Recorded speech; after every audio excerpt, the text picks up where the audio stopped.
long my story's long.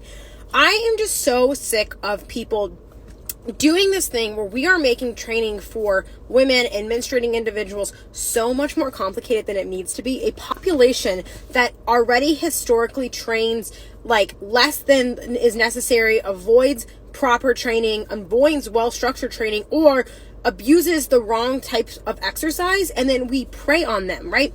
And this drives me crazy, not just because it's like my dissertation work and but like also because it's not factual and it's making things more complicated than it needs to be, or it's not grounded in any reality. They just constantly say, well, if anything stresses you, it releases cortisol, and if you release cortisol, it impairs fat oxidation, so you're automatically gaining fat, so we should just literally only do low intensity stuff ever. And that is not true. It's also stopping women and menstruating individuals from end up holding people back from doing any high intensity training because we tell them that's going to make them fat. And God knows the only thing that women are terrified about more than anything with training is gaining fat, because that is the narrative that has been pushed for years and years instead of the important benefits of engaging in training, including well-dosed, well-programmed high-intensity training, which has a positive influence on metabolic health. So one of the things that will predict future weight gain, like there's a lot of things that can predict that, but one of the things that does is impaired metabolic flexibility. So having a poor metabolic flexibility, which is what I study in my lab.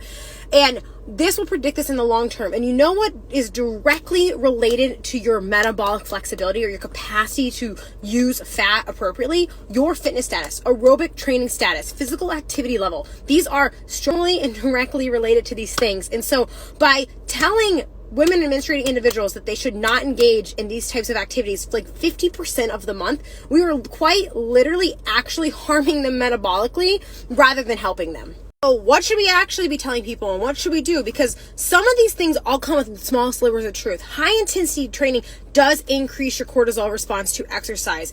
High volumes of endurance training increases your cortisol response to exercise.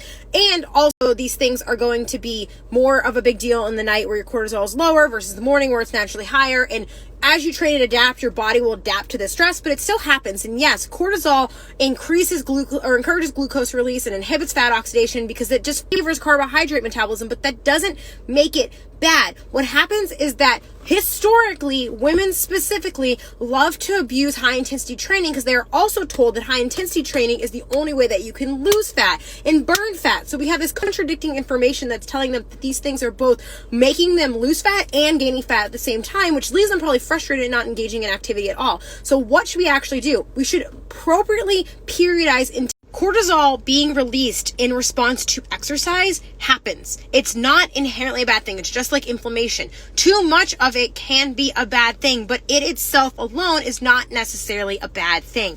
And so what actually will negatively impact these things or add too much stress to your body or hurt your hormones is when people engage in high volumes of high intensity training all of the time without properly periodizing it across the week. So doing only a few days of high intensity training or a few days of this high aerobic training, and then having low to moderate intensity days that are less stressful, or periodizing their programming across the year and seasons, which we talk about all of the freaking time here, as well as doing all of this and mismatching it with inadequate food intake, which is more stressful on your body as well. But also that low energy availability compared to high volumes of endurance or high intensity activity is what leads to hormonal dysregulation and downregulations of the pathways that are related to the menstrual cycle.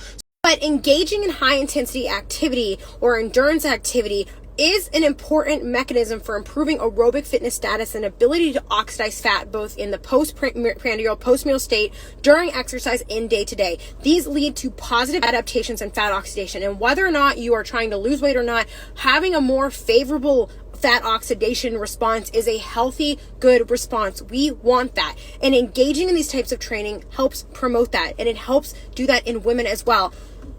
I can't share the results of my dissertation or my past 2 studies until they're published and reviewed, but my God, I just cannot wait until I can cite my own damn paragraphs on the importance of fitness status and training status on metabolism in women. Because this is like driving me crazy, not because of me doing this work, because I cannot imagine how many people are afraid to engage in activity, so don't end up doing it at all, and it is more harmful to metabolic health than just promoting practical, actual, like, things that can elicit positive changes in training and metabolism, specifically in these populations.